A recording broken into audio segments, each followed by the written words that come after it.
कि राघवेंद्र सिंह यादव नाम का एक व्यक्ति था, लगभग 47-48 साल का।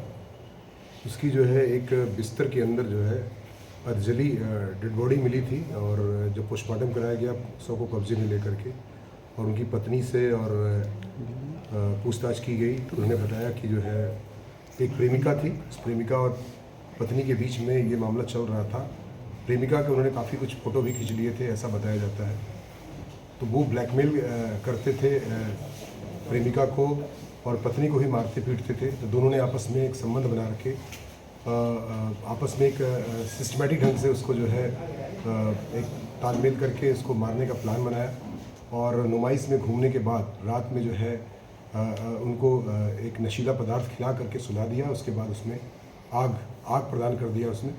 और पहले उनके सर पे, जैसा कि बता रही है पूछताछ से, उसने जो है लोहे की मूसल से, जो लोहे का मूसल होता है जिससे पीछा जाता है, उससे सर पे चोट पहुंचाई थी। पोस्टमार्टम रिपोर्ट में भी ये बात आई हुई है कि हेड इंजरी, उनके हेड पे जो है चोटें पहुंचाई गई हैं, जिसकी वजह से वास्तविक मृत्यु हुई है। और इससे साबित होता है कि उनकी जो मृत्यु हुई है वो वास्तव में जलने से नहीं हुई है, बल्कि उनको पहले चोट पहुँचाया गया था, और वो पुलिस को गुमराह करने के लिए इस तरह का एक प्रदर्शन किया गया था, ताकि जो है लगे कि शॉर्ट सर्किट में जल की उनकी मृत्यु हो गई है। तो क्या पता चला था इनके बीच में प्रेम प्रसंग जो था कब से चल रहा था और कहाँ से शुरुआत इनकी हुई थी? ये लोग पहले छलदा औरैया के रहने वाले थे, और वहाँ पर ही इनके किराए के मकान में वहाँ निवास करते थे। और दोनों प्रेमिका भी वहीं रहती थी और पत्नी भी वहीं रहती थी।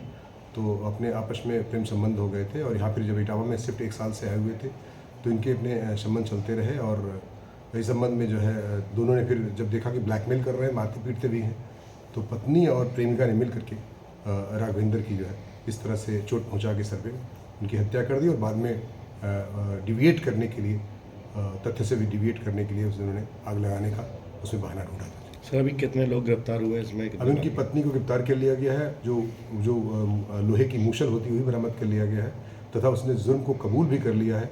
और इन्हीं के बेटे ने नामजद FIR भी दर्ज कराई है 2 लोगों के खिलाफ। तदनुसार गिरफ्तारी महिला की, उनकी जो पत्नी थी, वो कर लिया गया है।